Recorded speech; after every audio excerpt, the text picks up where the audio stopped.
सत्संगत्वे निस्संगत्वं निस्संगत्वे निर्मोहत्वं निर्मोहत्वे निश्चलतत्वं निश्चलतत्वे जीवन्मुक्तिः पुनरपि जननं पुनरपि मरणं पुनरपि जननी जठरे शयनम् इह संसारे बहुदुस्तारे कृपया पारे पाहि मुरा पार्थाय प्रतिबोधितां भगवता नारायणेन स्वयं यातेन ग्रथितां पुराणमुनिना मध्ये महाभारतम् வரைக்கும் க்ஷேத்திரஜ்ஞ விபாக யோகத்துல முதல்ல க்ஷேத்திரம்னா என்ன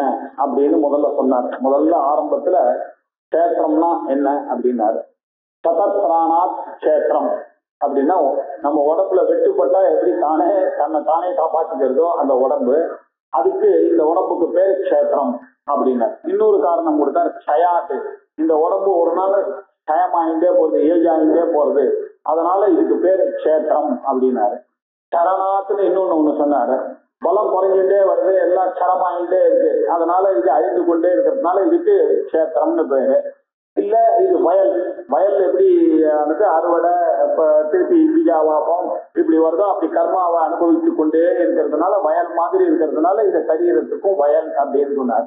இந்த வயல் அப்படின்னு சொன்னதுனால என்ன ஆச்சுன்னா இது க்ஷேத்திரம் அப்படின்னு பேர் வச்சார். இந்த க்ஷேத்திரத்தை தெரிஞ்சுட்டா மாத்திரம் போதாது, இந்த க்ஷேத்திரம் எல்லாருடைய க்ஷேத்திரத்திலையும் ஒருத்தர் இருக்கார், அவர் தான் ரொம்ப முக்கியம், அவர் தான் க்ஷேத்திரஜன். இந்த க்ஷேத்திரத்தை நடத்துகிறவர் ஒருத்தர், தரித்து கொண்டு இருக்கிறவர் ஒருத்தர் இருக்காரு, அவரையும் நீங்க தெரிஞ்சுக்கணும். இதெல்லாம் க்ஷேத்திரம்னு தெரிஞ்சுக்கணும், க்ஷேத்திரத்தையும் தெரிஞ்சுக்கணும், க்ஷேத்திரஜனையும் தெரிஞ்சுட்டாதான் இந்த விஷயமானது உங்களுக்கு புரியும். சர்வ க்ஷேத்திரேஷு அவர் இருக்காருன்றது தான் தெரிஞ்சுக்கணும். இதுதான் அத்வைத ஞானம். எல்லா க்ஷேத்திரத்திலையும் அவர் தான் இருந்து கொண்டிருக்கிறார் அப்படின்னு சொன்னார். முதல்ல சொல்லிட்டு இந்த க்ஷேத்திரம்னு சொன்னாக்க என்ன சொன்ன, இதை மாத்திரம் நீங்க எடுத்துக்காதீங்க. பூமி, ஆபகா, அனலகா எல்லாமே க்ஷேத்திரத்துலதான் வருது. எதெல்லாம் பார்க்கப்படுகிறதோ எதெல்லாம் உணரப்படுகிறதோ அதெல்லாம் க்ஷேத்திரத்துலதான் வருது. இதுக்கு வேறானது ஒண்ணு இருக்கு, அவர் இது எதுவோடையும் சம்பந்தப்படாம இருந்து கொண்டிருக்கிறவர் தான் க்ஷேத்திரஜன். க்ஷேத்திரஜனானவர் அவருக்கு ஒரு கிரியையும் கிடையாது, ஒரு குணமும் கிடையாது, ஒரு விசேஷமும் கிடையாது. எங்கெல்லாம் விசேஷம் இருக்கோ, எங்கெல்லாம் குணம் இருக்கோ, எங்கெல்லாம் பார்க்கக்கூடிய தன்மை இருக்கோ, எங்கெல்லாம் உணரக்கூடிய தன்மை இருக்கோ, எங்கெல்லாம் கேட்கக்கூடிய தன்மை இருக்கோ, இதெல்லாம் க்ஷேத்திரம். இதெல்லாம் திருஷ்யமான பதார்த்தங்கள். திருக்காக இருக்கக்கூடியவர் யாரோ அவர் தான் க்ஷேத்திரஜன் அப்படின்னு வருகிறார். இந்த க்ஷேத்திரம் என்பது ஒரு நாள் அழியக்கூடிய வஸ்து, அவரானவர் நித்தியமாக இருக்கக்கூடியவர். இது பௌதிகத்தினால உண்டானது க்ஷேத்திரம், அவர் பௌதிகத்தினால உண்டாகாதவர், அவர் தான் கடவுள், அவர் தான் க்ஷேத்திரஜன்.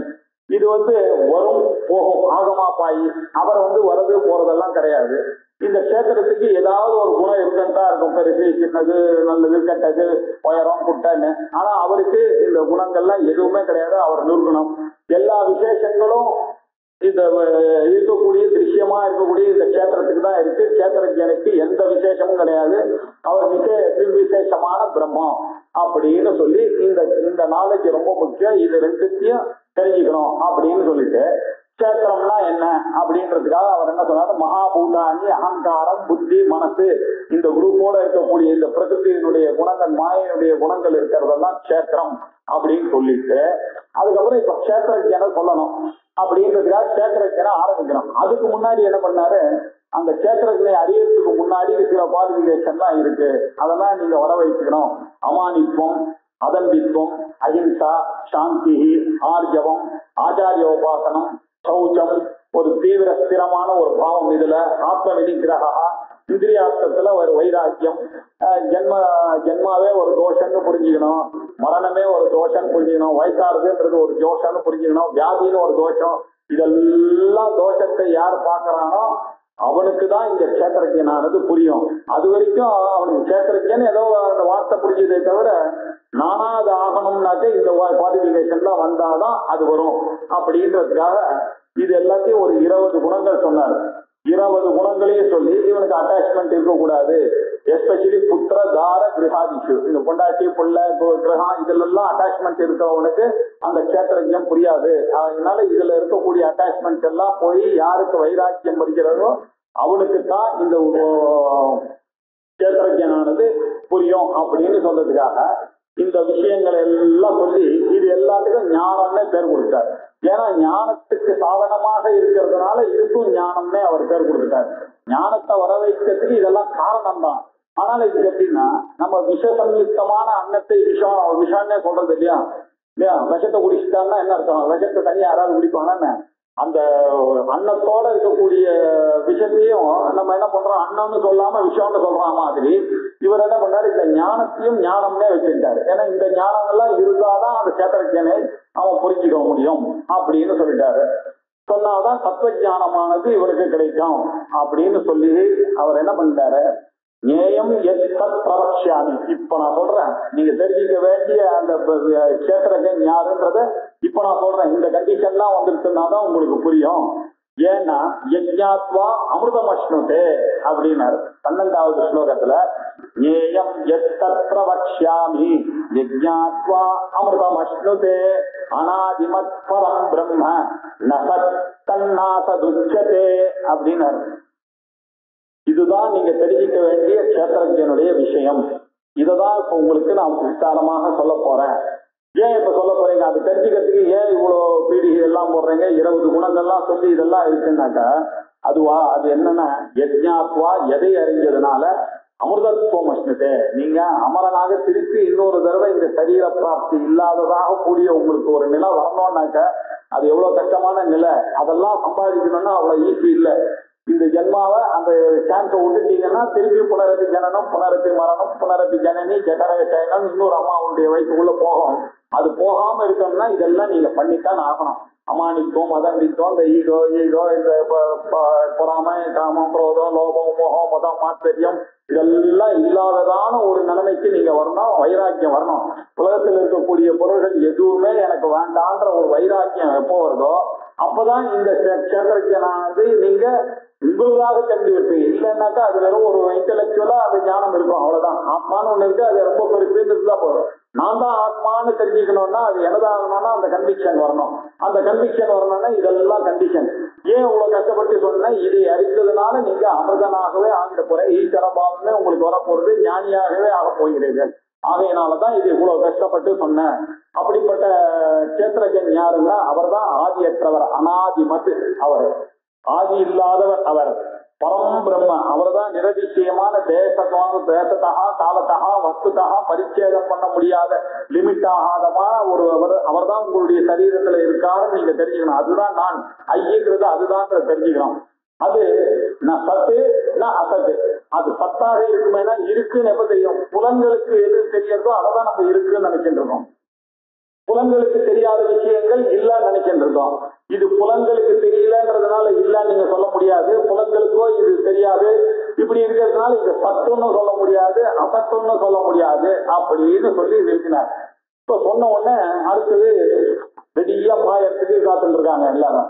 எப்ப சத்தும் இல்ல அசத்தும் இல்லைன்னா அந்த மாதிரி ஒரு விஷயம் எப்படி இருக்கும் அப்படின்னாக்க நாங்க சொல்ற வழிக்குவாங்க, சூன்யம் தான் அது அப்படின்னு சொன்னாங்க. ஐயோ அது சூன்யம் இல்லப்பா, அது நாங்க சொல்ற பிரம்மமானது எப்படி இருக்குன்னா சத்தாவும் இல்லை அசத்தாகவும் இல்லைன்னா புலன்களுக்கு விஷயமாகாததாக இருக்கிறது. உங்க புலன்களால அதை அறிய முடியாது, இந்திரியத்தினால அந்த பிரம்மத்தை நீங்க பார்க்கவே முடியாது. எதுக்குமே அதை நீங்க உணரத்தான் முடியுமே தவிர புலன்களால பார்க்க முடியாது. அவன் சொல்ற நாங்களும் அதே தானே சொல்றோம், புலன்களால பார்க்க முடியாது, அதனால அது இல்லைன்னு வச்சுக்கிறதுல என்ன உங்களுக்கு தப்பு, சூன்யம்னு வச்சுக்கிறது இல்லைன்னு இப்படி எங்கேயாவது சொல்லிட போறானேன்றதுக்காக பகவான் என்ன பண்ணாரு, அப்படி இல்லப்பா, அவருக்காக பிரம்மமானது சர்வதப்பாணி பாதம் ததே சர்வதோக்ஷிரோ முகம் சர்வதஸ்ருதி மல்லோகே சர்வமாப்ருத்ய திஷ்டதி. எங்களுடைய பிரம்மமானது அப்படி இல்லப்பா, அது உடல்லாம் இருக்கக்கூடிய கையே அவர் தான். சர்வதா எல்லாருடைய கைகாலம் அவர் தான். பாணி பாதம் எல்லாரும் கை வச்சுட்டு இருக்கிறது அவருடைய சொந்தம் தான், நம்மளுடைய சொந்தம் இல்லை. அவர் எங்கும் இருக்காரு. அது மட்டும் இல்ல, அது சர்வதா அக்ஷி சிரோ முகம், எல்லாருடைய கண்ணாகவும் எல்லாருடைய தலையாகவும் சிரசாகவும் எல்லாருடைய முகமாகவும் அவர் தான் இருந்திருக்காரு. அவரை போய் சூன்யத்துல நீங்க எடுக்க முடியாது. அவர் எல்லா இடத்துலயும் அவர் தான். இன்ஃபேக்ட் அவரை தவிர வேற எதுவும் இல்லை. அதை சொல்றதுக்காக தான் நாங்க சொன்னோமே தவிர எப்படி அவரை தெரிஞ்சுக்கிறதுன்னா உபாதியோட சேர்ந்துட்டானாக்கா நீங்க அவரை பார்க்கலாம். எப்படின்ற சொல்ல பாருங்க. சர்வத ஸ்ருதிமல் லோகே, அவர் எங்கும் அவருக்கு காது இருக்கு. நம்மளோட சொல்ல மவுத்து கூட காது இருக்கும், ஜாகிரதையா பேசுறோம் அப்படின்னா என்ன, அவர் இல்லாத ஒரு இடமே கிடையாது. அதனால அவர் தான் எல்லாருடைய பாணியாகவும் கையாகவும் இருக்கிறார், பாதமாகவும் இருக்கிறார். எல்லாருடைய அக்ஷியாகவும் கண்ணாகவும் அவர் தான் இருக்காரு, சிரசாகவும் அவர் தான் இருக்காரு, முகமாகவும் அவர் தான் இருக்காரு. எல்லா இடத்துலயும் காதாக அவர் தான் இருக்காரு. அவர் எப்படி இருக்காருன்னா எல்லாத்துலயும் சர்வமாவிருத்திய, எல்லாத்துலயும் ஊடுருவி திட்டதி. அவர் எப்படி இருக்காரு, வியாபிச்சு சர்வத்திலையும் சம்பிராப்திய திட்டதி அப்படின்னா ஆச்சாரியார். எல்லா இடத்துலயும் ஊடுருவி இருக்கார் அப்படின்னா இது எதுக்கு சொல்றீங்க? அவர் தான் எங்கும் இல்லை, அவருக்கு திருக்குணம் இல்லை, அவர் திருவிசேஷம்னு சொன்னீங்க. இப்ப எல்லாத்துலயும் அவர் இருக்காருன்னா அதுவே ஒரு குணம் ஆயிடுமே அப்படின்னு ஒரு சந்தேகப்பட்டாங்க. நம்ம இதை எப்படி புரிய வைக்கிறதுன்றது ப்ராப்ளம். அவருக்கு நிர்விசேஷமான ஒரு பொருளை நான் எப்படி புரிய வைப்பேன்? அவரோ வாக்குக்கும் மனசுக்கும் எட்டாதவரா இருக்கார். நான் என்ன வாக்குல சொல்லி அவரை புரிய வைக்கிறதா நீங்க எப்படி எந்த மனசை வச்சுட்டு அதை புரிஞ்சுப்பீங்க? அதை புரிந்து கொள்ள முடியாது. அதனால நம்ம என்ன பண்றோம், இந்த டெக்னிக் என்ன பண்ணோம்னா முதல்ல அதாத்தோ பிரம்ம ஜிக்யாசா அப்படின்னு சொல்லிட்டு நிர்குண பிரம்மத்தை தான் எனக்கு சொல்லணும். நிர்குண பிரம்மத்தை முதல்லயே எப்படி நான் சொல்றது? அதனால இவனை கொஞ்சம் கொஞ்சமா வழிக்கு எடுத்துட்டு வந்துட்டா அவர் தான்ப்பா இந்த ஜெகத்துக்கெல்லாம் காரணம், ஜென்மாத்தியதா அப்படின்னு சொன்னேன். அது எப்படி உங்களுக்கு தெரியும்னா அது ஸ்ருதினாலதான்ப்பா தெரியும். அதனால ஸ்ருதி சாஸ்திர யோனித்வார் அப்படின்னு சொல்லி அதுக்கப்புறம் தத்துவ சமன்வயத்துல எல்லா வேதமும் இதை சொல்றதுக்கு தான் வந்திருக்கு. அவர் உபாசனையினாலேயோ கர்மாவனாலேயோ அவர் அடைய முடியாதுப்பா. ஏன்னா அவர் வாக்குக்கும் மனசுக்கும் எட்டாத ஒரு சொரூபம் அப்படின்னு அங்க சொல்றது. இதுதான் சாஸ்திரத்தினுடைய டெக்னிக். அதே மாதிரி கீதையிலேயே அவரை எப்படி புரிய வைக்கிறதுன்றதுக்காக கௌடபாதர் என்ன சொல்லியிருக்காரு மாண்டூக்கிய உபநிஷத்துல, அத்தியாரோப அபவாத நியாயன தான் நம்ம வேதாந்தத்தை சொல்லுவோம். அத்தியாரோப அபவாதாத்தியாம் நிஷ்பிரபஞ்சம் பிரபஞ்சத்தை, இல்லாத ஒரு பிரபஞ்சத்தை இருக்குன்னு நம்ம எல்லாம் வச்சுட்டு இருக்கோம். இதை நான் முதல்லயே சொன்னாக்க நான் சொல்றது தப்புன்னு தான் எல்லாருக்கும் மனசு இருக்கும். அது கண்ணால பாக்குறத போய் இவர் இல்ல இந்த பசிச்சா சாப்பிட்டா பசிச்சு இருக்குன்னா இது பொய்ன்னு சொன்னா என்ன அர்த்தம்? இப்படியே கேட்கறதுனால முதல்ல என்ன பண்ணா முதல்ல அத்தியாரோபம் பண்ணி காமிச்சேன். பகவான் ஒண்ணு வச்சு அவர் தலையில எல்லா குணத்தையும் ஏற்று அவரை சர்வஜனா ஆக்கி அவரை சர்வசக்திகனா ஆக்கி இப்படி எல்லாம் இருக்கிறவர் பகவான்னு உங்களை சொல்லி உங்களுடைய மைண்டை கொஞ்சம் கொஞ்சமா அங்க திருப்பி இதெல்லாம் சொன்ன உடனே யோசிச்சுப்பாரு. இதெல்லாம் உனக்கு தெரிஞ்சதுனால அவர் உன்னோட இறங்கி போயிட்டார் பத்தியா. இதுவா உன்னுடைய இன்டென்ஷன்? பகவானை போய் இப்படி இன்சல்ட் பண்றிய, கண்ணால பார்த்துட்டேன்னு சொல்றிய பகவானை போய், அவர் பார்க்கக்கூடிய பொருளா அப்படின்லாம் கேட்டு அதுக்கப்புறமா அந்த ஐஸ்வரூபமாகவே இருக்கக்கூடிய நீதான் அந்த பரபிரம்மன்னு சொல்லி இது எல்லாத்தையும் அபவாதம் பண்ணணும் இல்லையா? இப்போ அவன் சூன்யன்னு சொல்லிட்டானே அவன் நம்மள மாதிரி. அதனால அவனுக்கு இப்ப ஏற்றி வைக்கிறேன். இப்போ அவர் எங்க இருக்காருனாக்கா எல்லா இடத்துலயும் இருக்காரு. சர்வதா பாணி பாதம் எல்லாம் சொல்லுவேன். அதுக்கப்புறமா என்ன சொல்ல போறேன் அப்படின்னா அவரு அபானி பாதோ ஜபனோ கிரஹீதா பஷ்யதி அசக்ஷுகு நசுனோதி அகர்ணஹான்னு வேதத்துல உபனிஷத்துல என்ன சொல்றது? அவருக்கு கையும் கிடையாது, காலம் கிடையாது, கண்ணுங்க பஷ்யதி அசக்ஷுகு, அவர் கண்ணு இல்லாம தான் பாக்குறார். அவர் சுனோதி அகர்ணஹா, காது இல்லாம கேட்கிறார் அப்படின்னு சொல்றதெல்லாம் எதுக்காக சொன்னா முதல்ல அத்தியாரோபம் பண்ணி அதுக்கப்புறம் தான் அபவாதம் பண்ணணும். அபவாதம்னாக்க நம்ம சொன்னதெல்லாம் என்ன, இது நான் சொன்னதுல தப்பு இல்லை, ஆனா இப்படி புரியறதுக்காக இந்த லெவலுக்கு வர இதுக்கும் மேல நீ போகணும் அப்படின்னு சொல்றதுக்காக சொல்றது அத்தியாரோப அபவாத நியாயம். இந்த அத்தியாரோப அபவாத நியாயத்தினாலதான் கௌடபாதர் இந்த உலகத்தை ஒத்துட்டு இருக்காரு. அதுக்காக தான் இந்த உலகத்தை சொல்றோமே தவிர இல்லாத உலகத்தை பத்தி இந்த ஜெகத்துக்கு காரணம் பிரம்மான்னு சொல்ல ஜெகத்தே இல்லைன்றீங்க, அப்புறம் ஜெகத் காரணம் பிரம்மானா புரியாம போயிடும். அதனால முதல்ல இப்படி சொல்லி ஏற்றி வச்சு யார் யாருக்கெல்லாம் ஜெகத் இருக்கோ அவளுக்கெல்லாம் காரணம் ஈஸ்வரன். இதுக்கும் மேல வேதாந்த சாஸ்திரத்தினால யார் வரானா அவளுடைய ஈஸ்வரனானவன் வேற ஆளு, அது நீங்க தான், அது நீங்களே தான் ஈஸ்வரன் ஆக போறீங்க. ஆகையினால அது இல்ல அப்படின்னு அத்தியாரோபம் பண்ணி அபவாத நியாயம் எப்படி அங்கெல்லாம் சொல்றோமோ அதே மாதிரியே அவன் சூன்யம் நினைச்சிருவான். நான் சத்து நான் அசத்துன்னு சொன்னதுனால இப்ப என்ன சொன்னேன், சர்வதா அவரா எங்க இருக்காருன்னு கேக்குறியா? அவர் எல்லாமும் சர்வதா பாணிபாதம் அவர் தான். எல்லா கையும் எல்லா காலம் அவருக்கு தான். சர்வதோ அக்ஷி சிரோமுகம், எல்லா இடத்துலயும் அவருடைய கண்ணு தான், எல்லா இடத்துலயும் அவர் தலை தான், அவருடைய முகம் தான். சகசிர சீரிஷா புருஷா சஹஸ்ராட்ச சஹஸ்ரபாத் அப்படின்னு சொல்லி அவருடைய மகிமை இப்படி ஏதாவான மகிமான நம்ம சொல்ல முடியாது. எல்லாமுமாக இருக்கக்கூடியது அந்த பகவான், அந்த பரபிரம்மம் சேத்திரஜன் தான் எல்லாமுமாக இருக்கார். சர்வத ஸ்ருதிமன் லோகே. லோகே அப்படின்னா இந்த பிராணி காயத்துல எல்லாருக்கும் காதாகவும் அவர் தான் இருந்து கொண்டிருக்கிறார். மொத்தத்துல அவர் எங்க இருக்கார்? சர்வம் ஆவருத்தி திட்டத்தி, எல்லாத்திலையும் உள்ள பூண்டு சம்பிராப்திய அவர் தான் இருந்து கொண்டிருக்கார். அவரை தவிர இந்த உலகத்துல நீங்க தெரிஞ்சுக்க வேண்டியது எதுவும் இல்லை அப்படின்னு புரிஞ்சுக்கணும் அப்படின்னு சொன்னார். சரி, அப்படி சொன்னதுனால இப்போ நமக்கு இன்னொரு சந்தேகம் இருக்கு. உபாதியோட சேர்ந்தாருனாக்க இந்த சேத்திரம்ன்ற உபாதியில அவர் சேர்ந்தா அவர் இருக்காருன்றது தெரியும்.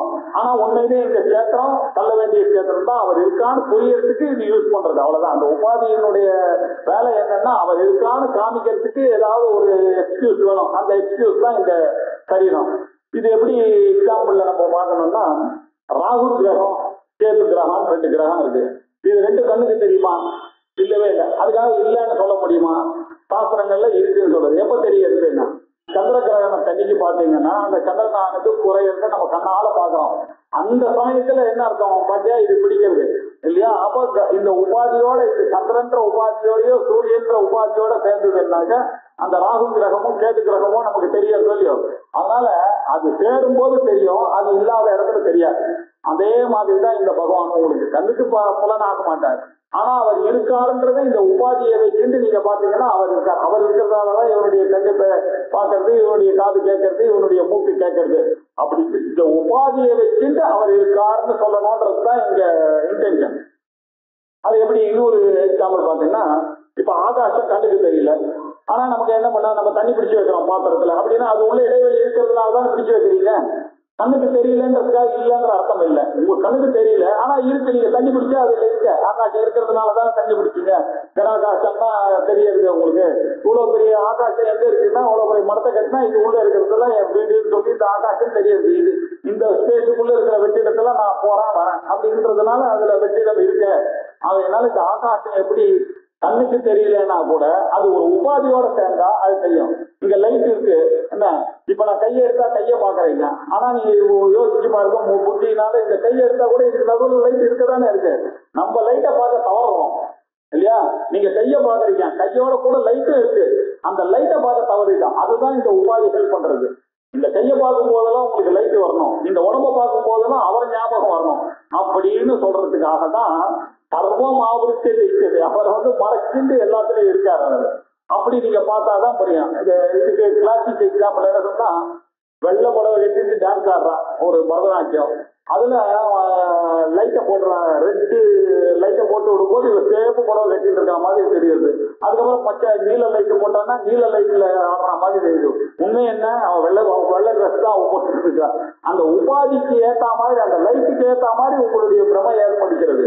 அதே மாதிரிதான் இந்த சரீரன்றது இருக்கிறதுனால உங்களுக்கு தெரியுது. இந்த சரீரன்ற உபாதியில அவர் காணப்படுகிறார் அப்படின்றத முதல்ல புரிஞ்சுக்கீங்க. அதுக்கப்புறம் இந்த சரீரமும் பொய்யின்னு அவருக்கு நம்ம இது ஏதோடையும் சங்கப்படுத்தலன்னு பின்னாடி சொல்ல போறேன். இப்படி இருக்கிறதுனால இப்போ கண்ணுக்கு தெரியற மாதிரி இருந்தா நீங்க சொல்லலாம் சார், என்ன அவருக்கு இந்திரியம் இல்லைன்னு சொல்றீங்களா? ஆமா, அதுதான் உண்மை. கண்ணுக்கு தெரியற மாதிரியும் அவர் இருக்கார், தெரியாத மாதிரியும் அவர் இருக்கார். சர்வேந்திரிய குணாபாசம் சர்வேந்திரிய விவர்ஜிதம் அசக்தம் சர்வபிருச்சைவ நிர்குணம் குணபோக்திருச்ச அப்படின்னா அவர் சர்வ இந்திரியத்திலையும் அவர் அறிவது, பார்ப்பது, கேட்பது எல்லாம் அவர் தான் பண்ணிட்டு இருக்காருன்றது உங்களுக்கு தெரியும். அதனால அவர் எல்லா இந்திரியங்களையும் இருக்காரு. ஆனா அவரா கேட்கிறாரு, அவரா பாக்குறாரு. நீங்க உங்களுடைய ரிஃப்ளெக்ட் சிச்சுவேஷனை உங்க ஆசைக்கு ஏற்ற மாதிரி பாத்துட்டு இருக்கீங்களே தவிர அவர் வெறும் கருவியாரு. அவருடைய பிரசன்ஸ்ல உங்க கண்டு பாக்குறது அது வரைக்கும் தான் அவர் பண்றாரு. அதே மாதிரி எல்லாருக்கும் அவருடைய கர்மாவுக்கு ஏற்ற மாதிரி கொடுக்கறதுக்கு தான் அவர் இருக்காரு தவிர எதுலையுமே அவர் சம்பந்தப்படல.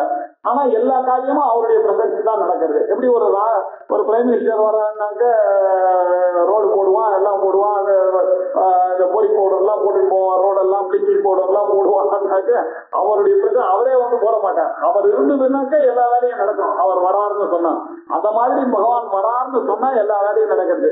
அதனாலதான் சூரியன் உதிக்கிறான். அவரது அவர் இருக்கிறதுனாலதான் காத்தடிக்கிறது, அவர் இருக்கிறதுனாலதான் சூரியன் வருது. அவர்கிட்ட இருக்கிற பயத்துல அவருடைய பிரசன்ஸ் இருந்தாலே வருது. இந்த உபாதியெல்லாம் வச்சு நம்ம புரிஞ்சுக்கலாமே, அவர் தான் இருக்காரு, எல்லாமுமாக அவர் தான் இருக்கிறார்னு. இப்படி சர்வ இந்திரிய குண ஆபாசம், குணாபாசம் அப்படின்னாரு. இங்க ஆபாசம்னு போடுறதுனால என்ன அர்த்தம்? ரஜ்ஜு சர்ப்பத்துல எப்படி ஆபாசமாக இருக்கோ அப்படி அவர் இருக்க மாதிரி தெரியுறதே தவிர உண்மையிலேயே அவர் ஒண்ணு இந்த காரியத்தெல்லாம் பண்ணல. எல்லா இந்திரியங்களுக்கும் குணத்துக்கும் அவர் தான் அறிவது, கேட்பது, பார்ப்பது என்ற குணங்கள்லாம் என்னுடைய உடம்புல இருக்க, அதெல்லாம் அவருடைய பிரசன்ஸ் இருந்தாதான் நடக்கிறது. ஆனா அவர் எப்படி இருக்காரு? சர்வ இந்திரிய விவர்ஜிதம், அவர் எதோடையும் சம்பந்தப்படும். ஏன்னா அசங்கோஷயம் ஆத்மா, நிர்குணமா இருக்கு இந்த ஆத்மா, அவங்க அவிகாரமா இருக்க இந்த ஆத்மா, அவர் எதோடையும் சம்பந்தப்படுறது இல்லையா?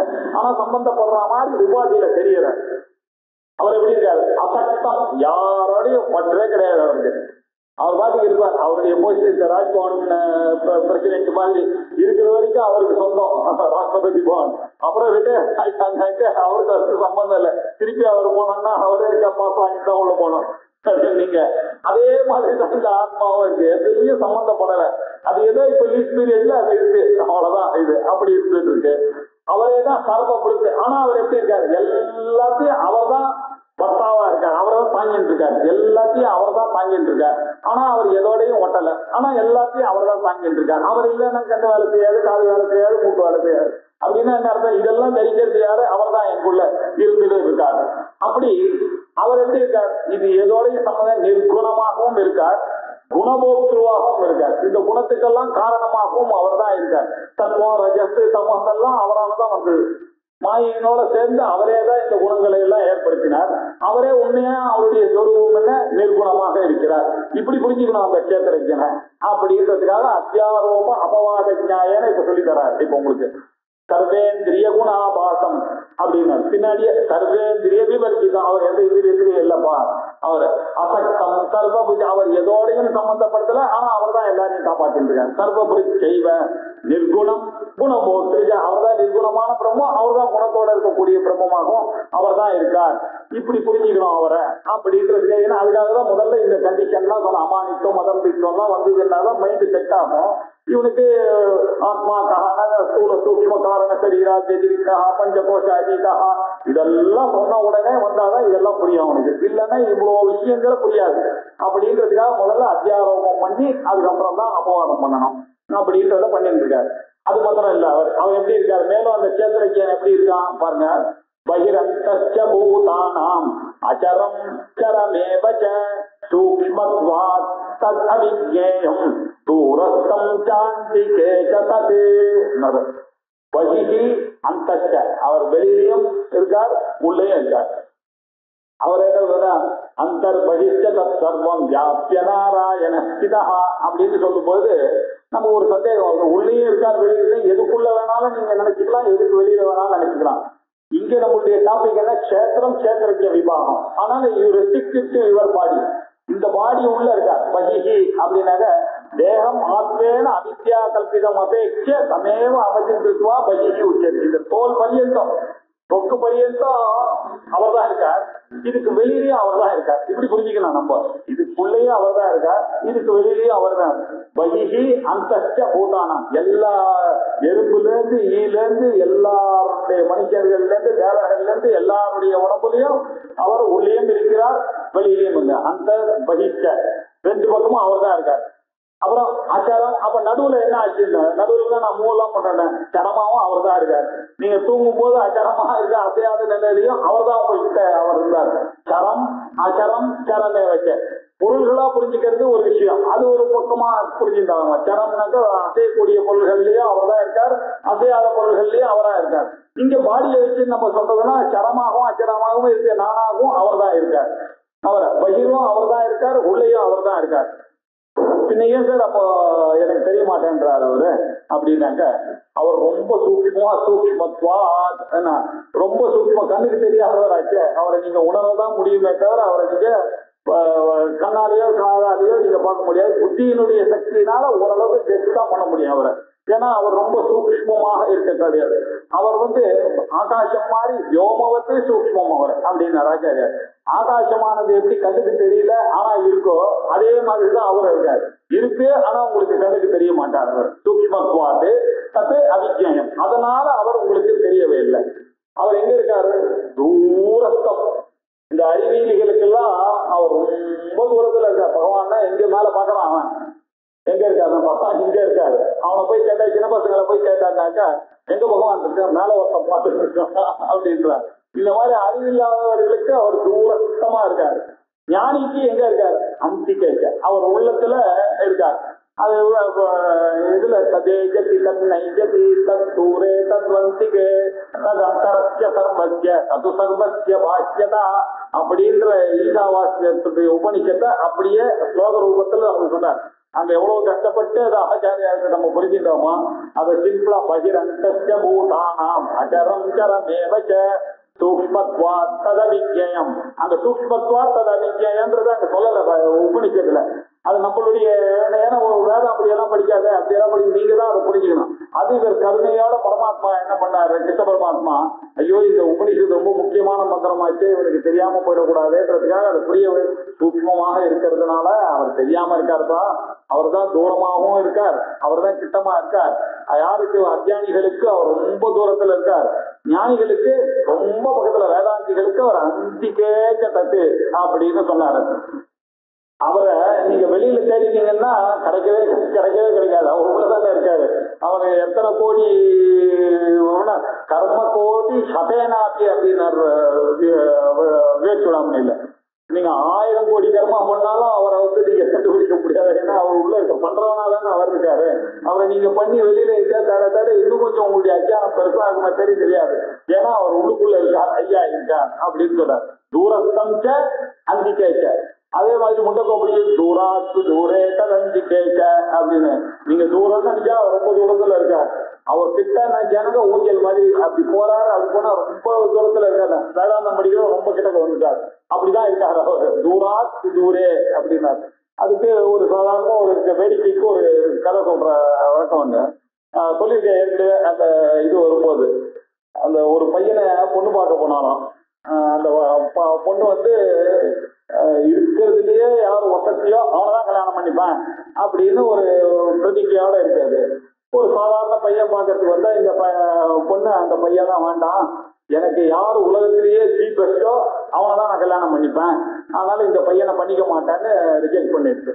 உடனே அவன் அப்பா அம்மா எல்லாம் ரொம்ப அப்செட் ஆயிட்டான். என்னன்னு சரி போ நீ உன் வழியை பார்த்துக்கன்னு இது வெளில தேடின்னு போச்சு. யார் உலகத்திலேயே பெஸ்டோ அவனை தேடி நான் கல்யாணம் பண்ணிக்கிறேன் பாருன்னு போயிட்டே இருந்தானாக்க பல்லக்குல ஒரு ராஜா போனான். எல்லாம் அவனை தூக்கிட்டு 4-5 பேர் அவனை தூக்கிட்டு போனோடனே இந்த பொண்ணுக்கு ஆசை வந்துருச்சு. இப்படின்னா இருக்கணும், இவர் தான் வசதி 4 பேர் தூக்குற மாதிரி இருக்காரு, இவரை தான் கல்யாணம் பண்ணிக்கணும்னு நினைச்சிட்டு அவர் பின்னாடி போய் கேட்டெல்லாம் போனா அவரை நம்ம எதுக்கு ஒரு சன்னியாசி வந்தோடனே பல்லக்குல இருந்து இறக்கி அவருக்கு நமஸ்காரம் பண்ணாங்க. பண்ண உடனே இந்த பொண்ணு நினைச்சுதான் ஐயோ இவருக்கும் மேல ஒருத்தர் இருக்காரா, நம்முடைய பிரதிஜை வீணாக கூடாது, அவர் பின்னாடி போலான்னு அந்த சன்னியாசி பின்னாடி போனார். அவர் என்ன பண்ணாரும், போன இடத்துல அரச மரத்துக்கு ஒரு பிள்ளையார பார்த்து அவர் கூட்டிட்டு நமஸ்காரம் பண்ணாராம். அதை பார்த்த உடனே எங்க பண்ணாச்சு, அப்ப இவருக்கும் மேல ஒருத்தர் இருக்காரா, அப்ப இந்த பிள்ளையார தான் நம்ம பிடிக்கணும். அந்த பக்கமும் ஒரு நாய் அது மேல அந்த பிள்ளையாரு மேல ஓட்டு போயிட்டு போட்டுட்டான். அது ஐயோ இந்த நாய் இல்ல அவரையும் மதிக்காததான் இருக்கு. நான் போனானா அவனை போய் அடிக்கும்போது அந்த 4-5 பசங்க சின்ன பசங்க எல்லாம் சேர்ந்து அந்த நாயை கல்லெடுத்து அடிச்சாங்களாம். அதே முன்ன என்ன இந்த நாயை இந்த கல்ல எடுத்து அடிக்கிறாங்களே இந்த பசங்களுக்கு எவ்வளவு தைரியம் பாருங்க. அந்த நாய் என்ன இவங்க ஜெயிச்சுட்டாங்கன்னு அந்த பசங்களை ஒருத்தன் போட்டு அடிச்சானா, ஏன்டா அந்த உயிர் இல்லாத நாயை போட்டு அடிக்கிறேன், இது யாருன்னாக்க இவளுக்கு பொண்ணு பார்த்தா அவன் தான். இப்பதான் அப்படி செஞ்ச இப்படி போய் தூரவே அப்படின்றது சொல்ற கதை இது. இப்படி அவன் யாருக்கு தூரம் நினைச்சா அது தூரம் தான், யாருக்கு பக்கத்துலயே பக்கத்துல இருக்கும் போது அவன் மிஸ் பண்ணிட்டான். அப்படிதான் இந்த ஆத்மாவானது இருக்கு. அதே சூக்ஷ்மத்வாத்து தது அவிஜேயம் தூரஸ்தம் ச அந்திகேச்ச, அது உள்ளேயும் இருக்கு அப்படின்னு. பகிரந்த பூதானாம் அஜரம் சரமேவச்ச சூக்ஷ்மத்வாத் ததவிஜேயம் தூரஸ்தம் ச அந்திகேச்ச தத். சரி, அவர் எப்படி இருக்கார் அப்படின்னு இன்னும் கொஞ்சம் அவர் மேல கிஞ்ச அப்படின்னு ஆச்சாரியன் சொல்றார். இன்னும் மேல பகவான் அதை பத்தி சொல்லணும். அவிபக்தம் ச பூதேஷு விபக்தம் இவ சஸ்திதம். அவிபக்தம் ச பூதேஷு விபக்தம் இவ சஸ்திதம். பூத பத்ரு ச தஜ்ஞேயம் கிரதஸ்ய பிரப விஷ்ணு ச. அந்த பகவான இன்னொரு ஆங்கிள் சொல்றோம் பாருங்க. இப்படி பாத்தீங்கன்னா நம்மளுடைய புத்தி எல்லாம் அந்த பிரம்மத்திலேயே இருக்கணும், சேந்திரஜன்லயே இருக்கணும்ன்றதுக்காக திருப்பி திருப்பி சொல்றாரு.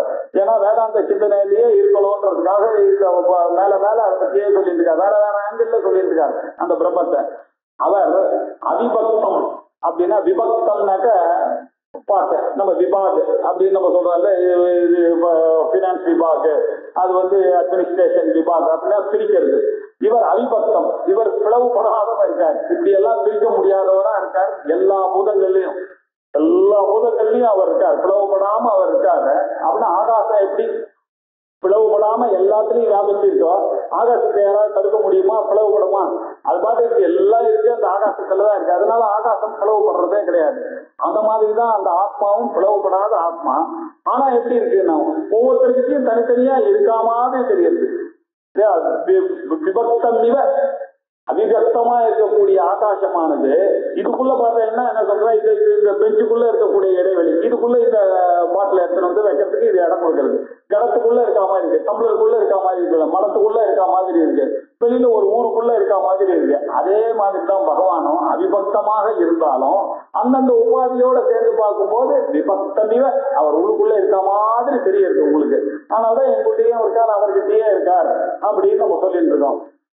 அவர் அங்கு இங்கு என்று எனாதபடி எங்கு இருக்காரு தான். ஆனா நம்ம எங்க பாக்குறோம், அவரை கோவிலுக்குள்ள பாக்குறோம் இல்லையா, விபக்தமிவ இங்க பாக்குறோம். நம்ம அவர் எங்க இருக்கக்கூடிய ஆச்சாரியால் தான் இங்க வந்து ஒரு இடத்துல இருக்க மாதிரி நம்ம பாக்குறோம். அவிபக்தம் ச பூதேஷு விபக்தமிவ சஸ்திதம். அவர் எப்படி நமக்கு அதை புரிய வைக்கிறாருன்னாங்க, அதை பூத பத்ரு ச தஜ்ஞேயம் கிரசிஷ்ணு பிரப விஷ்ணு ச. அவர் எல்லா பூதங்களுக்கும் பர்த்தாவாக, பத்ரு எல்லாம் விஸ்வம் விஷ்ணுர்வ சர்க்காரோ பூதபவ்ய பவத் பிரபு பூதகிருத் பாவா பூதாத்மா பூத பாவனான்னு அப்படி பூத பர்த்தாவா இருக்கார். அவர் வந்து விஷ்ணுவாக இருந்து சிறி காலத்துல எல்லாரையும் தாங்கக்கூடியவராகவும் அந்த சேத்திரஜன் தான் விஷ்ணுவாக இருக்கார். அவரேதான் சத்தியம், அப்படி அவரை புரிந்து கொள்ள வேண்டும் அந்த சேத்திரஜனை. அவர் எப்படி இருக்க கிரசிஷ்ணு அப்படின்னா என்ன, கிரசனசீலகான பிரளய காலத்துல எல்லாத்தையும் அவர் தான் சம்ஹாரம் பண்றார். இப்படி ருத்ர ரூபமா சம்ஹர்த்தாவாகவும் அவர் தான் இருக்கார். அவர் தான் பூத பர்த்தாவாகவும் இருக்கார். அவர் தான் பூதத்துக்கெல்லாம் சம்ஹர்த்தாவாகவும் அவர் தான் இருக்கார். அவர்கிட்ட இருந்தா பிரப விஷ்ணு, இந்த உலகம் பண்ணா மேல வந்து உத்பவமானதும் அவர்கிட்ட பிரகர்ஷேன பவம் பிரபவம் இப்படி வந்ததும் அவர்கிட்ட இல்லை. இப்படி நமக்கு புரியறதுக்காக அவர் எப்படி சொன்னாங்க, அவர் தான் பிரம்மாவாக இருந்து இந்த உலகத்தெல்லாம் உண்டு பண்ணார். அவர் தான் விஷ்ணுவாக இருந்து இந்த உலகத்தை எல்லாம் காப்பாற்றிட்டு இருக்கார். அவர் தான் ஈஸ்வரனாக இருந்து எல்லாத்தையும் சம்ஹாரம் பண்ணிட்டு இருக்கார் அப்படின்னு ஜெனரேட்டராகவும் ஆர்கனைசராகவும் டெஸ்ட்ராயராகவும் காடாகவும் இருந்து கொண்டு நமக்கு அந்த இதெல்லாம் புரிய வைக்கிறதுக்காக தான் இதை பண்ணிட்டு இருக்காரு அந்த கடவுள், அந்த கஷேத்திரஜன் அப்படின்னு. பூத பத்ரு ச தஜ்ஞேயம் கிரசிஷ்ணு பிரப விஷ்ணு ச. எல்லாம் சொன்னீங்க சார், ஆனா இந்திரியத்துக்கு புலப்படாதுன்னாக்க நாங்க எப்படி புரிஞ்சுக்கிறது அதை அப்படின்னா, அவர் அப்படி புலப்படாத மாதிரி இல்லை. அவரு என்ன எப்படி ஒரே இருட்டா இருக்குமானா, அவர் இருட்டு இல்லை, அவர் பரம ஜோதிஷாம் ஜோதிஷ. அவர் நான் எல்லாருக்கிட்டையும் அவர் ஒழிச்சிட்டு இருக்காரு. யாருக்கும் இல்லைன்னு சொல்ல முடியாது. யாரை கேட்டாலும் ரிச்சாதாரனை கேட்டா கூட அறிவாலைன்னு கேட்டா இருக்கேன் அப்படின்றான் அப்படின்னு தன்னை தானே காமிச்சிட்டு இருக்காரு. யாரும் அவரை நோட் பண்ணலையே தவிர அவர் எல்லாருக்கும் பிரகாசமா நான் அந்த கடவுள் ஒழிச்சுட்டே இருக்காரு எல்லாருக்கையும் அப்படின்ற இந்த விஷயத்த சொன்னோம். அவர் இருட்டுல இருக்க மாதிரி இல்லப்பா, அவர் ஒளிஸ்வரூபமாக தான் இருக்கார். அவர் ஜோதிஷா அமபி தத் ஜோதிஹி தமசப்பரமுச்சதே ஞானம் ஞேயம் ஞானகம்யம் திருதி சர்வஸ்ய விஸ்திதம். ஜோதிஷாம் அபி தத் ஜோதிஹி, ஜோதிஷுக்கெல்லாம் ஜோதியாக அவர் இருக்கார். அதே ஜோதிஷுக்கெல்லாம் அமங் ஆல் தி லுமினரிஸ் அவர் தான் ஹையஸ்ட் அப்படின்னு எப்படி சொல்றீங்கன்னா, ஒரு ஸ்ருதியினுடைய என்ன சொல்றது, ந தத்ர சூரியோ பாதி ந சந்திர தாரகம் நேமா வித்யுதோ பாந்தி குதோயம் அக்னி தமேவ பாந்தம் அனுபாதி சர்வம் சத்ய பாசா சர்வநிதம் விபாதி அப்படின்னு ஸ்ருதி சொல்றது. அதை டெய்லி கல்பூரம் ஏற்றும் போது நம்மளும் சொல்லிட்டே இருக்கோம். இந்த ந தத்ர சூரியோ பாதி, அங்கு சூரியனாவது ஒளிப்பதில்லை. ந தத்திர சூரியோ பாதி ந சந்திர தாரகம், சந்திரனோ இந்த ஸ்டார்ஸ் எல்லாம் இதாம அவருடைய ஒளிக்கு முன்னாடி ஒளிக்கிறது இல்லை. ந தத்திர சந்திர தாரகம் ந இமா வித்யுத், இந்த மின்னலும் அக்னியும் இது எப்போ சூரியனையே அவருடைய ஒளி அவரோட ஒளிக்கு கம்பேர் பண்ணும் போது இல்லைன்றேன் நான், சந்திரனே இல்லைன்றேன். இப்ப சொல்லணுமா உங்களுக்கு, மின்னலுக்கும் அக்னிக்கும் அவரு அவரை விட சக்தி அப்படின்னு சொன்ன உடனே அவர் ஏன் அப்படி சொல்றீங்க அப்படின்னாரு. நான் தத்திர சூரியோ பாத்தின சந்திர தாரகம் நேமா வித்யுதோ பாந்தி குதோய மகனி தமேவ பாந்தம், அவர் ஒளிச்சாரே ஆனால் தமேவ பாந்தம் அனுபாதி, அவர்கிட்ட இருக்கிற ஒளியை வாங்கிட்டு தான் இதெல்லாம் ஒளிக்கிறது. அவருடைய பிரசன்ஸ் இருக்கிறதுனாலதான், பரமாத்மாவுடைய பிரசன்ஸ்னாலதான் சூரியன் ஒழிக்கிறார், சந்திரன் ஒழிக்கிறார், வித்யுத் ஒழிக்கிறது, அக்னி எல்லாம் ஒழிக்கிறது. தமேவ பாந்தம் அனுபாதி தரம் சசிய பாசா, அவர்களுடைய ஒளியினால்தான் சர்வமிதம் விபாதி, எல்லாம் உங்களுக்கு ஒளியாகிறதுக்கு காரணம் என்ன, அவருடைய ஒளிதான் அப்படின்னு சொன்னார். அப்படின்னா நமக்கு ஒரு சந்தேகம் வருது, ஏன் சார் நீங்க உடனே பரமாத்மான பண்றீங்க? இப்போ பூர்வ வருஷம் பண்ணா சந்திரன் இருக்காரு, பகல்ல கூட தான் இருக்காரு, தெரியல அப்படின்னா என்ன அர்த்தம்? சூரியனுடைய பவருக்கு முன்னாடி அவர் பவர் இல்லை, அதனால தெரியல, அப்படிதான் அர்த்தம். இப்போ நட்சத்திரங்கள்லாம் இருக்க, இப்ப தெரியல, 6 மணி ஆச்சுன்னா தான் எனக்கு தெரியுது அப்படின்னா என்ன அர்த்தம்? சூரியனுடைய பவருக்கு முன்னாடி இதெல்லாம் அமைஞ்சு போயிருது, அப்படிதானே இருக்கும். அதனால நீங்க ஏன் பரமாத்மான்னு சொல்றீங்க? சூரியன், சந்திரன், வித்யுத், அக்னியை விட ஒரு பெரிய லூபினஸான ஒரு பொருள் இருக்குன்னு வச்சுக்கோங்க இல்லையா? வேற ஏதோ ஒரு எவ்வளோ அண்டங்கள்லாம் இருக்கு, அந்த அண்டத்துல இதை விட ஒரு பெருசா ஒண்ணு இருக்கு, அதனாலதான் இது மறைக்கிறதுன்னு வச்சுக்க முடியுமா அப்படின்னு பூர்வபட்சம் பண்ணாங்க. அனுகிருதி அதிகாரத்துல பிரம்மசூத்திரத்துல இந்த மாதிரி எல்லாம் பண்ண முடியாது நீ, ஏன்னா அதுக்கு அடுத்த வார்த்தை சுதி ரொம்ப கேர்ஃபுல். இந்த மாதிரி எல்லாம் நீ கேட்பன சமேவ பாந்தம் அனுபவம், அவர் ஒழித்தாரே ஆனால் இவையெல்லாம் ஒழிக்கும். சசிய பாசா சர்வமிதம் விபாதி, எல்லாமே ஒழிக்கிறதுனாக்கா அவருக்கு எப்படி பொருந்தும்? அதனால பரமாத்மா இருந்தாதானே எல்லாமே ஒழிடும். அவர் தான் சர்வத பாணிபாதமா இருக்காரு, சர்வத அத்தி சிரோமுகமா இருக்காரு, அவர் தான் சுத்திமல் லோகேவா இருக்கிறதுனால அவருக்கு மட்டும்தான் இந்த சுத்தியானது பொருந்தும். அதனால அவர் ஒழிக்கிறதுனாலதான் எல்லாம் ஒழிக்கிறது. அவர் கண் இருக்கு, காது இருக்கு, மூக்கு இருக்கு, எல்லாம் அந்த கோலத்துல இருக்கு, டெப்பாடிக்கு கூட தான் இருக்கு. ஆனா என்ன, அவர் இல்லைன்னா இதெல்லாம் ஒழிக்காது. அதனால அவர் இருந்தாதான் எல்லாமே வேலை செய்யும்னு சொல்ற ஒரு விஷயமானது பரமாத்மாவுக்கு மட்டும்தான் பொருந்தும், அந்த கேத்திரஜனுக்கு மாத்திரம் தான் பொருந்தும். அது மாத்திரம் இல்ல, கீதையிலேயே என்ன சொல்லியிருக்கு, ஏதாதித்யகதம் தேஜா ஜெகத்பாசயதே, இவ்வளவு கஷ்டப்பட்டு ஸ்ருதியில சொல்றத பகவான் வந்து ஈஸியா சொல்லி தருவார். 15வது சாப்டர்ல இப்ப சொல்ல போறாரு அவரை. எது ஆதித்யகதம் தேஜா, ஆதித்யன்ல நீங்க எது தேஜஸ் இருக்குன்னு சொல்லி இருக்கலையோ, ஜெகத் பாசையதே அகிலம், அவர் ஒருவராலேயே இந்த ஜெகத் முழுக்க அகிலம் ஜெகத் அவர் ஒருத்தர் வந்தாருன்னா ஏகரிஷியாக இருந்து அவர் வர்றாரு, வந்தா எல்லாம் தெரியுது உலகத்துல அப்படின்னு அவ்வளவு பவர்ஃபுல்லா இருக்காரு. அவரேதான் சந்திரமா பகவான் இருக்கிறதுனாலதான் அந்த சூரியனானவன் ஒழிக்கிறார். சந்திரனும் ஒழிக்கிறதுக்கு காரணம் என்ன, பகவான் அங்க இருக்கிறதுனாலதான் ஒழிக்கிறார். நம்ம இப்படி நடமாடுறோம்னா காரணம் என்ன, பகவான் எங்கிட்ட இருக்கிறதுனாலதான் நான் நடமாடுறேன். அதே மாதிரி இந்த சந்திரன் ஒழிக்கிறதுனா காரணம் என்ன, அவர் இருக்காரு. அது மாத்திரம் அக்னிலையும் அவர் இருக்கிறதுனாலதான் அந்த தேஜஸ் இருக்கு. இதெல்லாம் தத்தேஜோ வித்தி மாமக்கம், நான் தான் அதுன்றது தெரிஞ்சுக்கோன்னு அவரே சொல்ல போறார் 15ல. நான் தான் அந்த தேஜஸ், கேத்திரஜனாக இருக்கக்கூடிய வாசுதேவனான நான் தான் அது எல்லாத்துலயும் இருக்கேன் அப்படின்றத அறிஞ்சுக்கோ அப்படின்னு சொன்னதுனால அவர் ஜோதிஷாம் அப்படி ஜோதிஷி, எல்லா ஜோதிஷிகளை விட சூரியனை விட இன்ஃபேக்ட் அவரால் தான் எல்லாமே ஒழிக்க. சூரியன் ஒழிக்கிறது பீஷாஸ்மாத் வாதப்பவது பீஷோதேதி சூரியா, அவர் இருக்கிறதுனாலதான் சூரியனே ஒழிக்கிறார். அவர் இல்லைன்னா சூரியனே ஒழிக்க மாட்டார். அதனால அதுக்கெல்லாம் ஜோதிஷுக்கெல்லாம் ஜோதிஷாக இருந்து கொண்டிருக்கிறார். அவர் வந்து தமச பரம் உச்சத்தை, அவர் இருட்டு, அவர் இருக்கிற இடத்துல இருட்டு இருக்காது. அப்படின்னா என்ன அர்த்தம், ஆத்மாவான ஞானம் இருக்கிற இடத்துல அஜானமான கர்மா உபாசனைகள்லாம் இருக்காது. இதுக்கெல்லாம் அப்பாற்பட்டவராக அவர் இருக்கிறார். தமச பரம், அஜானத்துக்கு அப்பால் அவர் இருக்கிறார். அண்ணா ஆனா இந்த சூரியனானவர் இருக்கும் போது மேகம் மறைக்கிற மாதிரி தெரியுது. ஆனா அந்த மேகமே யார் காமிச்சு கொடுக்கிறார், சூரியன் தான் காமிச்சு கொடுக்கிறார். மேகம் மறைக்கிறது நமக்கு எப்படி தெரியுது, அந்த சூரிய வெளிச்சத்துலதானே மேகம் சூரியனை மறைக்கிறதுன்றதும் தெரியுது. இப்படி இந்த ஆத்மா நீங்க பண்ற காரியத்துக்கெல்லாம் பின்னாடி இருந்து சகாயம் பண்ணிட்டு இருக்கு இந்த கேத்திரஜனானவன். அப்படிப்பட்ட அவரை ஞானம் ஞேயம் ஞானகம்யம் அப்படின்னாரு. அதான் அந்த ஒரு விஷயத்தை நீங்க அறிந்து கொண்டுதான், அதுதான் ஞானம்னாரு. இதுக்கு முன்னாடி அமானித்வம் அதம்பித்வம் அப்படின்றது ஞானம்னு சொல்லியிருக்காரு.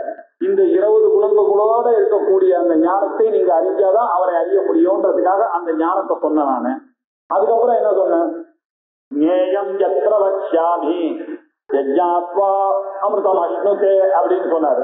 ஞேயம் எதை தெரிஞ்சுக்கணுமோ அதை சொல்றேன்னு இப்ப சொல்லிட்டு இருக்காரு. இப்ப ஞேயமானதுன்னா இது சர்வஜன் அவரை சொல்லிட்டு இருக்காரு. ஞானம் ஞேயம் எது அறிய வேண்டியுமோ அனாதியாகவும் பரபிரம்மாவாகவும் எது இருக்கோ, சத்துக்கும் அசத்துக்கும் அப்பாற்பட்டதாக எது இருக்கோ அதுதான் ஞேயம். அதுதான் ஞான கம்யம், ஞானத்தினுடைய பலமாகவும் இருக்கு அப்படின்ட்டு. இதை எப்படி அறியறது? எல்லாம் ரைட்டு. அவர் ஜோதிஷுக்கெல்லாம் ஜோதிஷா இருக்கார். அவர் இருட்டு அவர் பக்கம் போக போகாது. இருட்டுக்கு அப்பாற்பட்டவராக இருக்கிறார். அவர் தான் ஞானமாக இருக்கிறார். அவர் தான் அறிய வேண்டியவராக இருக்கிறார். அவரை அறிஞ்சால்தான் அந்த ஞானத்தோட பிரம்மவித்து பிரம்மைவ பவதி அப்படின்னு அந்த ஞானம் வந்ததுனே ஆனால் இவன் ஞானி ஆவான் அப்படின்னு ஞான கம்யம் இப்படி எல்லாம் சொல்றீங்களே, அவரை எப்படி தெரிஞ்சுக்கிறதுனா ரிதி யோவேத நிகிதம் குஹாயாம் பரமேவியம் வெளியில அங்க தேடினான நீங்க எவ்வளவு தேடினாலும் அவரை கடைபிடிக்க முடியாது. ஏன்னா அவர் இங்க இருப்பார், ஐயா இருக்கார், அவர் இங்க இருக்கார். அவர் கிருதி என்னுடைய ஹிருதயத்துல சர்வசிய விஸ்திதம், எல்லாருடைய ஹிருதயத்திலையும் அவர் தான் பூந்து இருக்காரு. எல்லாருடைய ஹிருதயத்திலையும் அவர் தான் பூந்து இருக்காரு அப்படின்னு சொன்ன சர்வசிய விருதி விஸ்திதம், எல்லாருடைய புத்தியிலையும் தெளிவாக அறியப்படக்கூடியவராக அவர் தான் இருந்திருக்காரு. அவரை நீங்க பார்க்க விட்டுட்டீங்களே தவிர அவர் தான் உங்களை பார்க்கும்படி தூங்கிட்டே இருக்காரு. தேனே சிதம் பத சித்ரேஷிதம் மனஹா தேன பிராண பிரதம் அப்ரைதி யுக்தா அப்படின்னு கேனோபனிஷத்துல கேட்பாரு. யாருடைய தூண்டல்னால இந்த கண்ணு பார்க்கறது, இந்த மனசு திங்க் பண்றது, இந்த பிராணனா அது இயங்கிறது அப்படின்னாக்க அதுக்கு அடுத்ததுல ஸ்ரோத்திரஸ்ய ஸ்ரோத்திரம் மனசோ மனஹா எத் வாச்சோ அவாச்சம் ஓ பிராணஸ்ய பிராணஹான்னு அதுக்கு பதில் சொல்ல போறாரு. அப்படி அவர் தான் இருந்து கொண்டு பிராணனுக்கு பிராணனாகவும் கண்ணுக்கு கண்ணாகவும் காதுக்கு காதுக்காகவும் உங்களுடைய ஹிருதயத்துல இருந்து கொண்டு இது எல்லாத்தையும் பண்ணிட்டு இருக்கார். அந்த ஹிருதி சர்வசிய எல்லாருடைய ஹிருதயத்திலையும் அவர் தான் இருந்து கொண்டு விஸ்திதம்னா நிவிஸ்திதம் அவர் எல்லா சரீரத்திலையும் இருந்து கொண்டு அவர் தான் இயங்கிக் கொண்டிருக்கிறார் அப்படின்றது தெரிஞ்சுக்கணும் அப்படின்னு சொல்லி இது க்ஷேத்ரம் ததா ஞானம் ஞேயம் சாவுக்தம் சமாசதஹ மத்பஸ்தயே தத்விஜ்ஞாய மத்பாவாய உபபத்யதே. இவ்வளவுலாம் எதுக்கு சொல்றீங்க? சேத்திரனை பத்தி சேத்திரஜ்யம் பத்தி எல்லாம் இவ்வளவு இலக்கே கொடுக்க வேண்டிய அவசியமா சொல்றோம் பாருங்க. இவ்வளவு சொல்றேன். இது க்ஷேத்திரம் ததாஜ்யம். இப்போ மகாபூதங்கள்லாம் சொன்னேன். க்ஷேத்திரம்னா என்ன சொன்ன? கண்ணால பார்க்கப்படுகிற பொருள் எல்லாம் க்ஷேத்திரம். அதுதான் பூமிக்கு ஆபஹா அனிலஹா எல்லாம் சொன்ன. அதுதான் அவ்யஸ்தம்னு சொன்ன. புருஷன் பிரகிருத்தின்னு ரெண்டா பிரிச்சார். புருஷனானவர் யாரு? பிரம்மம். அவர் எதோடையும் சம்பந்தப்படாம இருக்காரு. ஆனா இந்த மாயினாலதான் இந்த உலகத்துல இருக்கக்கூடிய எல்லா விஷயமும் வந்ததுன்னு சொல்றதுக்காக தான் இதை நான் ஆரம்பிச்சேன் இல்லையா? 7வது சாப்டர்ல ஞானம் சவிஞானம் ரெண்டும் ஞானத்தையும் சொல்றேன் விஞ்ஞானத்தையும் சொல்றேன்னு ஆரம்பிச்சார். அதனுடைய கண்டினியூஷன் 13வது சாப்டர்ல சேத்திரம்னு சொன்னார். அந்த அபரா பிரகிருதியை தான், அந்த அபரா பிரகிருதி பரா பிரகிருதி அப்படின்னு சொன்ன அபரா பிரகிருதி தான் இங்க சேத்திரம். இந்த சேத்திரமானது எப்படி இருக்கு? பூமியாவும் இருக்கு. பூமி ஆப்போ அனலோ புத்தி மனசு அகங்காரம் அப்படின்னு 8ஆ பிரிச்சாரு. அத்தியக்ஷம் தான் மூல பிரகிருதியா இருக்கு. அததான் சாங்கியனானவன் பிரதானம் அப்படின்னு சொல்றான். அவன் பிரதானத்துக்கு அவ்வளவு பவர் இருக்கு, நம்ம அதை ஒத்துக்கல. இந்த ஆத்மா தான் பிரம்மாசிரையா மாயாதான் இதெல்லாம் பண்றது. பிரம்மம் இல்லாம அந்த மாயைக்கு பலனே கிடையாது. அந்த மாயைன்றது ஒரு சக்தி. அந்த சக்தியானது ஒரு வியக்தியான சக்தி தான். அந்த வியக்தியானது ஒரு சக்தியானது இயக்கும். அதனால புருஷன் இருக்கிற இடத்துலதான் அந்த மாயையானது இருக்கும். இவன் சாங்கியம் சொல்ற மாதிரி மாயை தனி புருஷன் தனின்னு கிடையாது. இந்த மாயை எல்லாம் என்ன பண்றது? இதுதான் உங்களுக்கு ஸ்பர்ஷமாகவும் ரூபமாகவும் ரசமாகவும் கந்தமாகவும் இப்படி அந்தந்த பூமியை வைத்து ஆகாஷாத் வாயு வாயோர் அக்னி அக்னேராபா அத்திய பிருத்திவின்னு இத மாதிரி எல்லாம் உண்டாக்கி இதன் மூலமாக இந்த இந்திரியங்கள் எல்லாம் உண்டாக்கி இப்படி எல்லாம் செய்யக்கூடிய விஷயங்கள் எல்லாம் பண்றது யாரு? மாயை தான் பண்றது. அதுதான் பிரகிருதியினுடைய தத்துவம். இதுதான் க்ஷேத்திர தத்துவம்.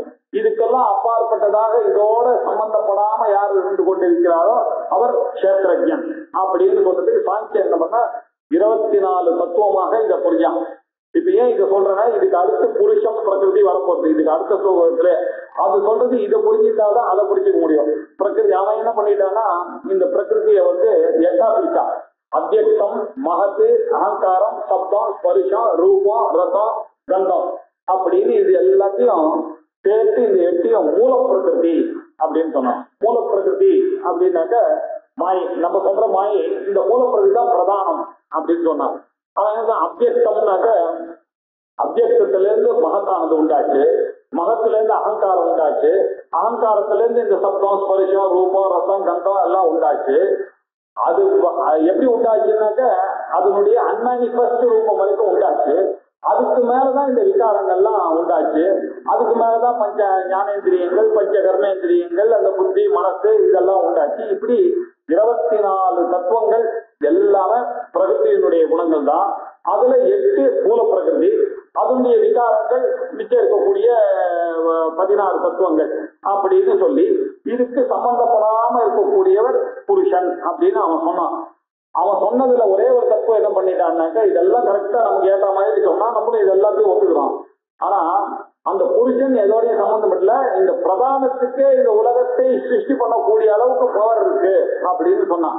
அங்கதான் நம்ம தகராறு பண்ண தத்ருஷ்வாத தேவான் பிராபிஷது ஆத்மன ஆகாச சம்பூதா இப்படி எல்லாம் சுதி கிளீனா பிரம்மத்தினாலதான் இந்த சிருஷ்டின்னு சொல்லிருக்கு. பிரம்மம் இல்லாம மாயா தனியா இயங்காதுன்னு சொல்லியிருக்கு. அப்படி இருக்கும்போது எப்படியா இதுக்கெல்லாம் காரணம்னா நீங்க ஏதோ பிரம்மம்னு சொல்றீங்களோ அதுதான் நாங்க பிரதானம்ட்டான். அப்படின்னாக்க புருஷனுக்கு நீ என்ன பண்ண சா காஷ்டா சா பராகதின்னு அப்ப சொல்லிக்க புருஷஸ்து அந்நியான்னு கதோபநிஷத்துல சொல்லிக்க. அதனால நீ சொல்ற பிலாசபிலாம் தப்புன்னு ஆச்சாரியார் அவிரோத அத்தியாயத்துல இந்த சாங்கிய மதத்தை கண்டனம் பண்ணிட்டோம். ஆனா இங்க என்ன பண்றாரு, அந்த காலத்துல சாங்கியம் இருக்கிறதுனால கிருஷ்ண பரமாத்மா அதே லைன்லயே நமக்கு உபதேசம் பண்ணிட்டு வந்தார். இந்த 24 தத்துவமும் சேர்த்தது ரைட்டு, இது எல்லாத்தையும் நாங்க ஒரே பாஸ்கெட்ல போட்டோம், இதெல்லாம் கஷேத்திரத்துல போட்டோம், நாங்க இதெல்லாம் அபரா பிரகிருத்தின்னு போட்டோம், இதுல இருந்து தனியா அந்த பிரம்மத்தை எடுத்து வச்சோம் அப்படின்னு சொல்றதுக்கா. இது கஷேத்திரம் ததா ஞானம் ஞேயம் சோக்தம் சமாசதா.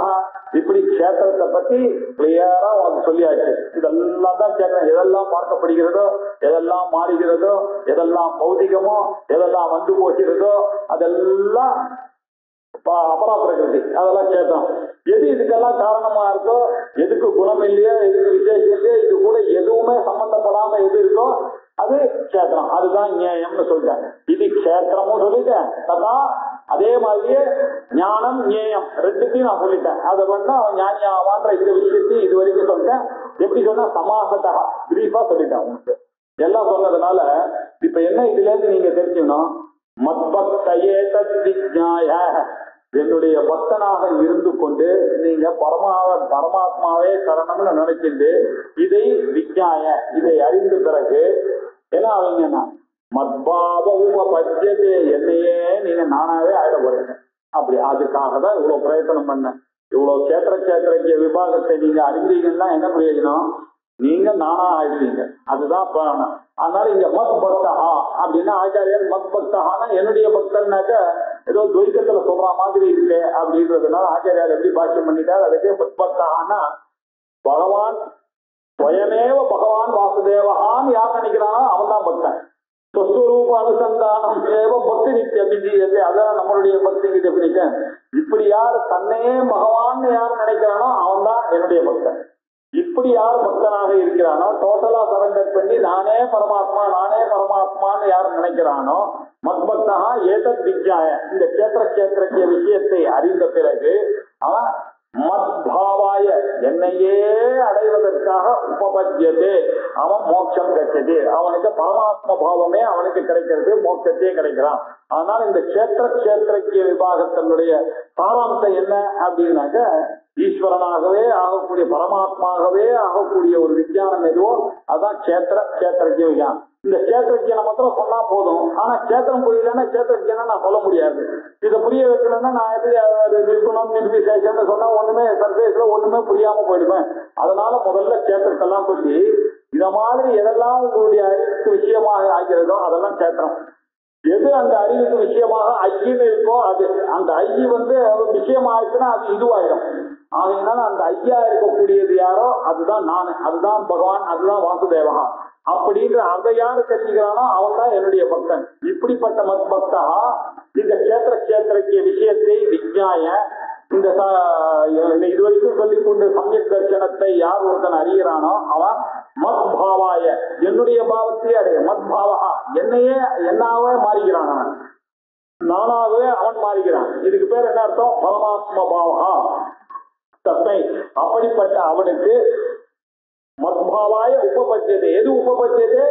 மோட்சமானது அவனுக்குத்தான். ஒரு அத்வைத சாட்சா்காரம் வரணும்னாக்க என்ன, பிரத்யேக பின்ன பிரம்ம தத்துவ ஞானத்தினாலதான் ஒருத்தனுக்கு மோட்சம் கிடைக்கும். ஞானாதேவத்து கைவைல்யம் நிச்சாய சன்முக்தி முகா பிரமுச்சதே அப்படின்னு சொல்லுகிறார். நான் அந்நியம் பந்தா வித்யதே அயனாய. இதை அறிவதை தவிர வேற வழியே கிடையாது. இப்படி யார் ஒருத்தன் தன்னை ஆத்மாவாகவே பரமாத்மாவாகவே கஷேத்திரஜன் மூலமாக அறிகிறானோ அவன் நானாகவே ஆகிறான். அவனுக்கு தான் இந்த மோட்சம் அப்படின்னு சொல்லிட்டு இப்ப இந்த டாபிக் முடிச்சு இன்னும் கொஞ்சம் விஸ்தாரப்படுத்துறாரு. பிரகிருதி புருஷம் செய்வ வித்யனாதி உபாவபி விகாராம் குணாம் செய்வ வித்தி பிரகிருதி சம்பவான். இப்போ பிரகிருதி மாயையும் வசதியா தான் இருக்கு. அம்பாள்னு சொல்றீங்க, அவர் தான் காரணம்னு சொன்னா அதுவும் வசதியா இருக்கு. புருஷன் சொன்னாக்கா அது ஆசிரியத்து இருக்க கூட சிவசக்தியா யுக்தோ எதிபவதி சக்தா அப்படின்னு தான் சொல்றது. சிவன்லேயே சக்தி இல்லை, சக்தி இல்லையே சிவன் இல்லைன்ற கான்செப்ட் எல்லாம் இருக்கு நம்முடைய. இதெல்லாம் எப்படி சமஞ்சசப்படுத்துறது அப்படின்னா, இந்த மாயையானது பண்றது இது. இந்த மாயையானது உங்களுக்கு இந்த பிரம்மஞானம் வர வரைக்கும் அதனுடைய தயவு தேவை. தெய்வீ சேஷா குணமயி மம மாயா துரத்திய. என்னுடைய மாயை நீங்க புரிஞ்சுக்கிறது ரொம்ப கஷ்டம். ஆனா இப்படி யார் இந்த நம்மளுடைய ரிஷிகள்லாம் என்ன பண்ணாங்க, இந்த மாயிலேயே அந்த மாயையை பத்தி தெரிஞ்சுட்டு அதுல இருந்து வெளியில வர்றதுக்கான ஏற்பாடுகள்லாம் பண்ணிருக்கேன். இப்ப எல்லாம் மாயையில தான் இருக்கும். அந்த மாயையில இருக்கவால இந்த மாயையில இருந்தே வெளியில எடுத்துட்டு வரணும். நான் எப்படி இந்த சக்கரம் இது மாதிரி இந்த முள்ளுல ஆமிட்ட சேலை மாதிரி இருக்குது. இப்படி எப்படி இருக்கு, நீங்க எப்படி மாற்றிட்டீங்களோ அதே மாதிரியே கொஞ்சம் கொஞ்சமா உங்களுக்கு இந்த நாலேஜை கொடுத்து அதை வெளியில எடுத்து நீங்க தான் பரம்பரப்போன்னு சொல்லணும். ஏன்னா நீங்க எத்தனையோ ஜென்மமா நீங்க பிரம்மமா இருந்தாலும் அதை மறந்துட்டு நம்ம நிக்கிறோம். போன ஜென்மால என்னவா இருந்தா எப்படியோ பண்ணி எப்படியோ வந்து இந்த ஜென்மா நான் மனுஷன், நான் பிராமணன், நான் ஆம்பளை, இப்படி எல்லாம் அஜானத்தினால எதையோ நினைச்சிட்டு இருக்கோம். இது ரொம்ப வருஷமா வந்ததுனால இது அவ்வளவு சீக்கிரம் இது போகுமா இது? அதனால கொஞ்சம் கொஞ்சமா இது சொல்லி சேத்திரம் சேத்திரஜம் அப்புறம் பிரகிருதி பராபிரகிருதி இப்படி எல்லாம் சொல்லி உங்களுக்கு கொஞ்சம் கொஞ்சமா அந்த பாவத்துக்கு எடுத்துட்டு வரதுக்காக தான் இப்படி பண்ணிட்டு இருக்கேன். இப்போ இந்த புருஷன் பிரகிருதின்ற விவகாரத்தை எப்படி இது ரெண்டுமே அனாதியா இருக்கிறதுனாலதான் உங்களுக்கு கன்ஃபியூஷன். இதுக்கும் எவ்வளவு நாளா நீங்க மாயையில இருக்கீங்க தெரியாது. அவர் பிரம்மத்துக்கு ஆதி இருக்கா அதுவும் தெரியாது. ரெண்டும் ஒரே மாதிரி தானே இருக்குன்னா, இவர் குணத்தோட கூடியவர், அது குணம் இல்லாதவர். இது விசேஷத்தோட கூடியது, அது விசேஷம் இல்லாதது. இப்படி எல்லாம் பிரிச்சு பார்க்கணும்னு இதே விஷயத்தை இன்னும் கொஞ்சம் விஸ்தாரப்படுத்துறார். இதை அடுத்த கிளம்ப பார்த்தோம்.